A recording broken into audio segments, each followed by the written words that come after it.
Conflicto entre Rusia y Ucrania. Y para conversar y analizar los últimos acontecimientos alrededor de este conflicto, la mañana de hoy nos acompaña Mario Herrera desde España. Un placer recibirte, Mario. ¿Cómo estás? Un placer, Natacha, y un placer que invitéis, como siempre.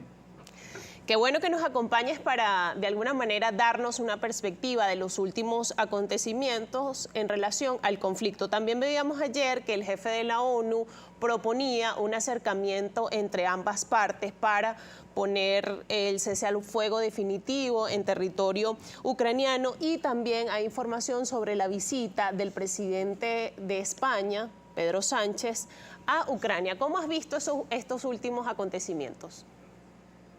Bueno, pues creo que por empezar casi por el final, ¿no? Yo creo que ayer prácticamente a última hora de la tarde se anunciaba efectivamente la visita del presidente de España, de Pedro Sánchez, junto con la primera ministra de Dinamarca a Ucrania. Y creo que una vez más le toca a la diplomacia europea saber de qué lado se pone. Es decir, si de verdad se va a Ucrania a apostar por la diplomacia, a apostar por una resolución pacífica del conflicto ucraniano, o por el contrario, una vez más, como hemos ido viendo en gran parte de los líderes que han ido pasando por Ucrania, sirve ni más ni menos que para seguir azuzando el conflicto, seguir provocando que ese conflicto se alargue en el tiempo. Hablamos sobre el tema de la adhesión de Ucrania a la Unión Europea y la reapertura de la Embajada de la Unión Europea en Kiev. ¿Se sigue vendiendo humo a Ucrania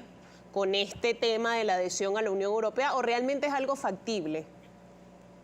Bueno, más que si se le sigue vendiendo humo, en este caso Ucrania, creo que aquí hay dos versiones, es decir, o se está engañando a Ucrania de manera vil y por lo tanto estamos, como digo, continuando ese conflicto y en este caso alentando al pueblo ucraniano bajo unas premisas que no se van a cumplir, o si no, hemos estado engañando a todos los países que han solicitado su adhesión a la Unión Europea y que se les ha exigido unas reformas integrales dentro de su sistema político, dentro de su sistema económico y dentro de su sistema fiscal, y que se ha tardado años y actualmente no existen procedimientos de adhesión por la vía rápida. Por lo tanto, en caso de que se habiliten dichos procedimientos, será un engaño hacia todos los países que se han adherido a la Unión Europea con anterioridad.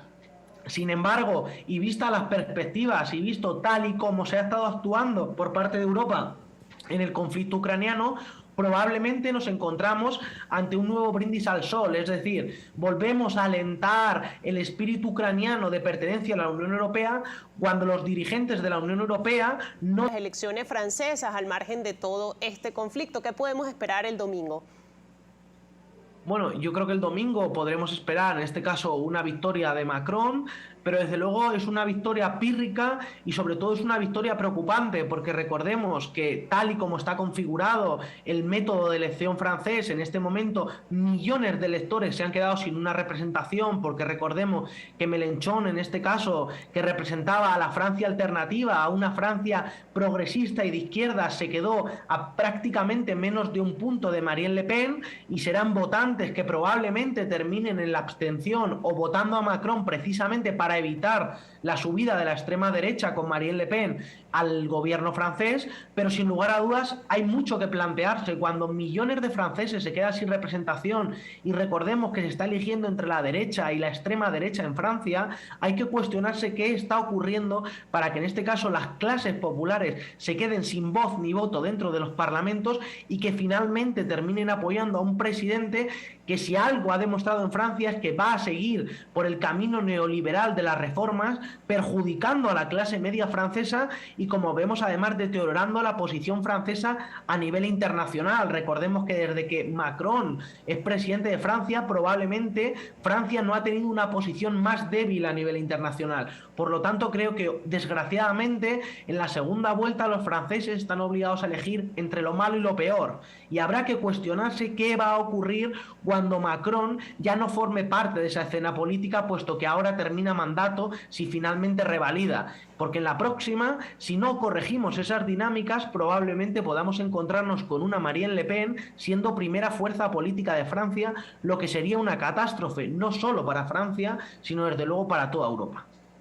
Mario, se nos acaba el tiempo, pero te agradecemos por acompañarnos esta mañana y sobre todo por brindarle a la audiencia venezolana tus consideraciones sobre lo que ocurre alrededor del conflicto entre Rusia y Ucrania y también sobre la próxima vuelta en las elecciones francesas. Gracias por estar con nosotros. Nada, gracias, un placer y un saludo a